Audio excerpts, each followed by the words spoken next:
तो hello everyone, welcome back to my channel. तो friends, कैसे हैं आप सभी लोग?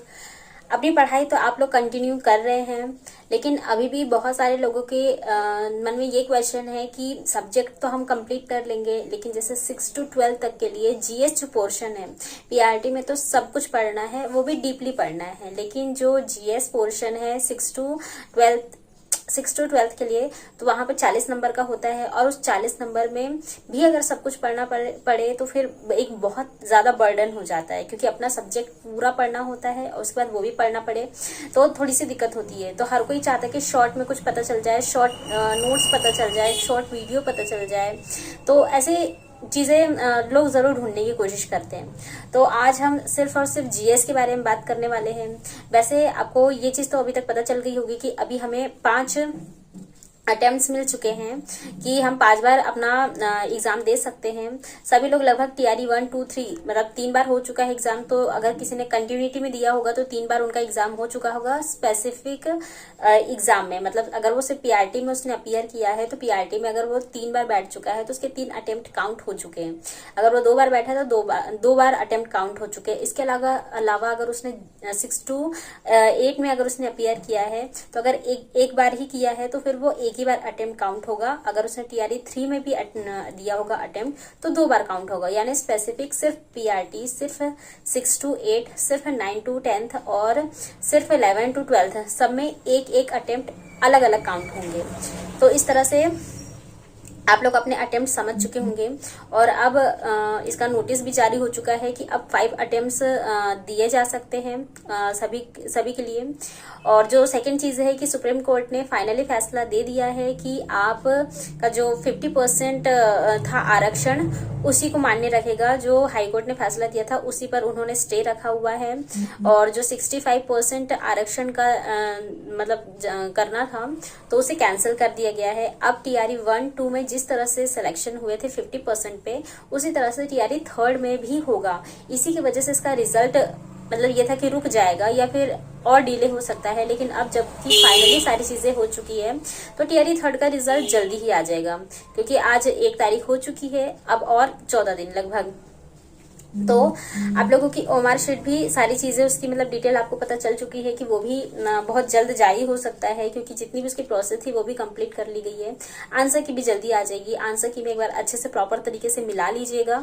कहीं पे भी अगर आपको डाउट होता है तो एनसीईआरटी, सिर्फ वो एनसीईआरटी और एससीईआरटी का ही डेटा लेंगे, तो उसके अनुसार अपना अच्छे से मिला लीजिएगा। और उस पर अगर आप लोगों को आपत्ति दर्ज करानी है तो वो सब कुछ मांगेंगे आपसे। आप जरूर उस पर अगर आपको क्वेश्चन का आंसर आपका सही है और उस पर उसको गलत दिया गया है, एनसीईआरटी एससीईआरटी का प्रूफ देते हुए उसे जरूर दीजिएगा। उसमें वो आपके नंबर जरूर बढ़ाएंगे और आपका सिलेक्शन भी हो सकता है, क्योंकि इसी की वजह से बहुत सारे लोगों का सिलेक्शन नहीं हो पाया था। खैर, ये सब बातें हो गई जो मुझे एक्स्ट्रा फैक्ट्स बताने थे, क्योंकि इस पर मैं प्रॉपर अलग से वीडियो नहीं लेकर आ पाती हूँ। हालांकि अब मैं लेकर आऊंगी, क्योंकि मैं सोचती हूँ एक दिन में एक वीडियो मेरे ख्याल से काफी होता है। तो अब बात करते हैं जीके जीएस की। मैं अपने प्रीवियस वीडियोस में आपको बुक लिस्ट शेयर कर चुकी हूँ। स्पेसिफिकली मुझे पीआरटी के लिए कहा गया था, उसका वीडियो भी शेयर कर चुकी हूँ। कौन सी बैच परचेस करनी है, किस कोचिंग का करना है, वो भी मैं शेयर कर चुकी हूँ। और कौन सी मतलब आप लोगों को best free of cost sources available हो सकते हैं और अच्छे रहेंगे, वो भी मैं आपको शेयर कर चुकी हूँ। आज हम बात करने वाले हैं प्रैक्टिस सेट के बारे में और जीके जीएस के बारे में। जीके जीएस में आप लोगों को पता है हिस्ट्री, जियोग्राफी, साइंस, पॉलिटी और ईवीएस, करंट अफेयर, ये सारी चीजें आने वाली है। मैथ भी आएगी साथ में। रीजनिंग भी कुछ पोर्शन हो जाता है, बट मेरे ख्याल से रीजनिंग उतना नहीं पूछता है और ना ही पॉलिटी पूछता है, बाकी सारी चीजें पूछ लेता है। तो इसके लिए आपको मैथ, अगर आप लोग कोई अच्छा, मतलब मैं ऑलरेडी टीचर से बता चुकी हूँ, आप वहां पर एक बार जाइए। आपको जो भी टीचर का अच्छा लगता है और पसंद आता है और समझ में आता है, सिर्फ उन्हीं का ही पढ़िए। और नहीं तो फिर आप टीआरई 1, 2, 3 जितने भी क्वेश्चंस हैं, जहां तक मुझे लग रहा है इसमें कुछ भी अलग नहीं पूछ रहा है, सारे एक पैटर्न में पूछ रहा है। जैसे कि प्रॉफिट एंड लॉस है, लाभ हानि, उसका मतलब डालिए जाके यूट्यूब पे, लाभ और हानि, उसका कोई भी एक कंसेप्चुअल वीडियो अच्छे से देख लीजिए और उसी के प्रैक्टिस सेट बार बार लगाते रहें। इससे आपका मैथ क्लियर हो जाएगा। और नंबर सिस्टम, मतलब इसी से स्पेसिफिक, और जैसे साधारण ब्याज हुआ है ना, चक्रवृद्धि ब्याज, इन्हीं सबसे क्वेश्चन पूछ रहा है, इससे कुछ अलग नहीं पूछ रहा है। ये रही मैथ की बात। पॉलिटी में भी आप, मैं बोलूँगी कि कोई भी मैराथन देख लीजिए, क्योंकि अब जब जिस सब्जेक्ट से अगर सिर्फ 1 से 2 क्वेश्चन पूछा जा रहा है तो उसके आप कोई भी एक अच्छे से मैराथन ही देख लीजिए, ताकि वो आपके लिए इनफ होगा। करंट अफेयर मैंने आपको बताया है मंथली, या तो आप मंथली उठा लीजिए, या फिर जो 6 मंथ का इकट्ठे करवाते हैं वैसा कुछ भी वीडियो उठा लीजिए, और जितना हो सके उसकी प्रैक्टिस ही कीजिए। ये इसी तरह से आप मैराथन देखते चलिए, करंट अफेयर आपका कंप्लीट हो जाएगा। और मैं अभी बोलूंगी, अभी 3 महीने पीछे 3 महीने आगे का लेके चलना है, तो यहाँ से जो 3 महीने पीछे के जो भी करवा चुके होंगे उनके मैराथन बार बार देख लीजिए, हफ्ते में देख लीजिए, तो डेली देख लीजिए, क्योंकि आप बार बार रिवाइज करेंगे तो आपका क्लियर हो जाएगा करंट अफेयर। अब बात करते हैं हिस्ट्री, जियोग्राफी और साइंस की। साइंस की मैं आपको बता चुकी हूँ कि एनके सिंह सर हैं, हालांकि वो देखिए उन्होंने प्रैक्टिस सेट करवाए हैं। अभी मैं आगे बताने वाली हूँ आपको प्रैक्टिस सेट किसका लगाना है, तो उन्होंने प्रैक्टिस सेट बहुत अच्छे तरीके से कराए हैं, आप उनके देख लीजिए। बाकी मैंने आपको बताया है विकास सर और केसरी सर, उन्होंने भी स्पेशली एनसीईआरटी 6 to 10th का पूरा उन्होंने स्पेसिफिक कराया है। आई थिंक 2.5-3 घंटे की वीडियोस है। इस तरह से आप अगर देख लेंगे, मेरे कहने का मतलब है कि अभी देखिए टीआरई 3rd में से अगर किसी का भी रुक रहा है 1-2 नंबर या कुछ भी से, तो वो आपके कॉन्सेप्ट आपके क्लियर है, आपको सिर्फ प्रैक्टिस करना है।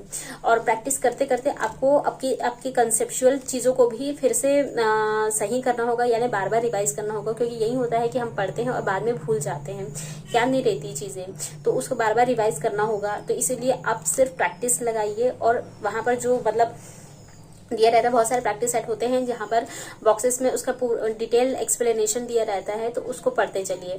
फिर बाद में अगर वही चीज आपको समझ में नहीं आ रही, जैसे नॉर्मल हम एग्जाम में देते हैं, एग्जाम 2.5 घंटे का लेके वैसे ही लगाइए, और जो आपसे नहीं बनता है क्वेश्चन उसको वापस से मिला के अपना जो भी कंसेप्ट है उसको क्लियर कीजिए। इसी तरह से आप सही तरीके से सही गाइडेंस में, मतलब सही दिशा में जा सकते हैं। अब बात कर लेते हैं प्रैक्टिस सेट के बारे में, और नहीं अभी तो सॉरी हिस्ट्री, मैंने आपको साइंस बता दिया। हिस्ट्री में भी मैंने आपको बताया था, जो टारगेट विद अंकित है, तो उनका मैंने आपको कहा था कि उन्होंने भी 6 घंटे कराई है। वहीं आप वीडियो कम से कम 3-4-5 बार देखते चलिए, बार बार रिवाइज करेंगे तो वो कॉन्सेप्ट आपका क्लियर हो जाएगा। जियोग्राफी अंकेश सर, मैं उन्हीं का सजेस्ट करूंगी। इसके अलावा अगर आपको लगता है, मैंने आपको अदर चीजें भी बताई है, आप देख सकते हैं। अब करते हैं बात प्रैक्टिस सेट की। प्रैक्टिस सेट में मैंने आपको किरण पब्लिकेशन का बता दिया है उनकी। अब वैसे देखिए, मुझे ऐसा लगता है कि प्रैक्टिस सेट एक बार लगा लेने से नहीं हो जाता है उसी चीज को, क्योंकि एक बार हम पढ़ते हैं फिर भूल जाते हैं। तो यहाँ पर आप लोगों को वही चीज बार बार देखनी होगी। अगर एक ही प्रैक्टिस सेट को आपने जो 15 सेट मिलते हैं, 15 को अगर आपने एक बार लगा लिया है तो अगले महीने में उसे दोबारा से लगाइए, क्योंकि इस चीज से आपका मतलब चीजें हैं वो रिवाइज होगी और सही तरीके से आपको याद होगा। क्योंकि कोई भी एक बार एक चीज को पढ़ लेने से वो दोबारा से हम भूल जाते हैं। जब वो दोबारा हमारे सामने बहुत समय बाद आती है तो ध्यान नहीं रहता है, और इसी कंफ्यूजन में ही क्वेश्चन गलत होते हैं। कई क्वेश्चन ऐसे हैं कि इन्हीं क्वेश्चन मतलब मैंने भी बोला है, और कई सारे लोग यही बोल रहे हैं कि आता हुआ से क्वेश्चन गलत हुआ है। क्यों? क्योंकि कंफ्यूजन पे था, और यहाँ पे क्वेश्चन को भी कुछ थोड़ा सा ऐसे मतलब घुमा देता है कि एग्जैक्ट क्वेश्चन आंसर ना होके वो थोड़ा सा घुमा हुआ आंसर रहता है, जिसकी वजह से हम उसे सही तरीके से पकड़ नहीं पाते हैं और क्वेश्चन गलत हो जाता है। तो प्रैक्टिस सेट में मैंने आपको बता दिया, किरण पब्लिकेशन ले लीजिए। इसके साथ ही साथ आपको बीपीएससी स्पेसिफिक जो भी क्वेश्चन है, मतलब बीपीएससी के इतने सालों में जितने भी क्वेश्चन कराए गए हैं उसे सॉल्व कीजिए, सिर्फ उसी को सॉल्व कीजिए। और साथ में घटना चक्र पूर्वावलोकन, ये मैं जब मेरा एग्जाम मतलब ये टीआरई 3rd क्लोज था, मतलब इसका जो पास में आ गई थी एग्जाम डेट, उस समय मैंने कुछ ध्यान दिया कि मतलब घटना चक्र से क्वेश्चन एक बार लगाने चाहिए।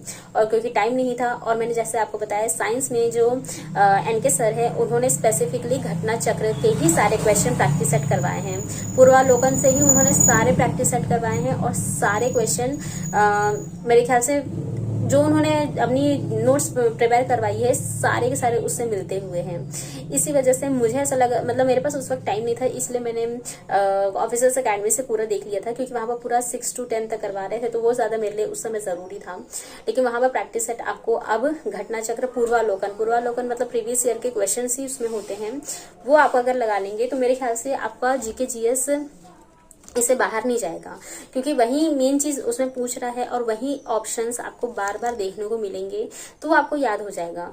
कोई भी चीज आपको पता है कि जब रस्सी या फिर मतलब कहीं पे पानी भी बार बार गिरता है किसी पत्थर पे, तो उस पर गड्ढा हो ही जाता है एक दिन, और रस्सी भी बार बार खींचती चली जाती है तो वहां पर भी मतलब रास्ता बन जाता है या दाग कर देता है। तो इसी वजह से हमको बार बार प्रैक्टिस करनी ही होगी। और मैं यही बोलूंगी कि जो टीआरई 3 के जितने भी एस्पिरेंट्स हैं, टीआरई 4 में अगर वो अपीयर करने वाले हैं तो आप अभी पढ़ रहे हैं, पढ़िए, एक हफ्ते तक अच्छे से पढ़िए, कॉन्सेप्ट्स को क्लियर कीजिए, एक हफ्ते या 15 दिन जो भी है, क्योंकि ऐसा तो है नहीं कि आपने कुछ पढ़ा नहीं है, बस उसको रिवाइज करना है। उसके बाद सिर्फ प्रैक्टिस सेट लगाते चलिए। और जैसे मेन इंपॉर्टेंट चीज है PYQs।